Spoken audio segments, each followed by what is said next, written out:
మీకు 'big boss' తెలుసు కదా! గేమ్ రూల్స్ ప్రకారం ముందు ఒకరి తర్వాత ఒకరిని ఎలిమినేట్ చేసుకుంటూ వస్తారు. ఆ తర్వాత ఫైనల్‌లో మిగిలిన వారికి డబ్బులు ఆఫర్ చేస్తారు. ఎవరు ఆఫర్‌ను యాక్సెప్ట్ చేయకపోతే ఆ అమౌంట్‌ను పెంచుతూ పోతారు.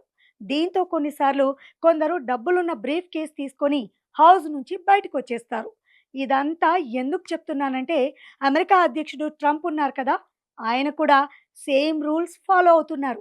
అచ్చంగా 'బిగ్ బాస్' ఆటనే ఆడుతున్నారు. అమెరికాలోకి ఇల్లీగల్‌గా ఎంటర్ అయిన వారిని ఫస్ట్ బలవంతంగా, కొందరికైతే చేతులు, కాళ్ళకు బేడీలు వేసి మరీ వాళ్ళ దేశానికి తరలించారు కదా! అయినా చాలామంది మిగిలిపోయారు.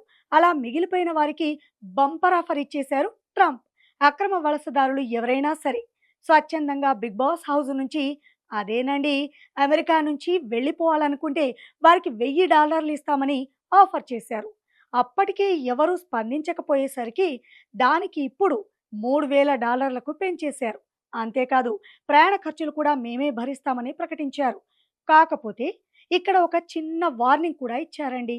ఇప్పుడు వెళ్ళకపోతే తర్వాత ప్రైజ్ మనీ పెంచేది లేదు కానీ మీ దేశానికి మళ్ళీ వెళ్ళకుండా శాశ్వతంగా జైల్లో పెట్టేస్తామని హెచ్చరించారు. మరి ఈ ఆఫర్‌ని ఎవరైనా స్వీకరిస్తారో లేక ఏదైతే అయ్యింది చూసుకుందామని అక్కడే ఉండిపోతారో తేలాల్సుంది.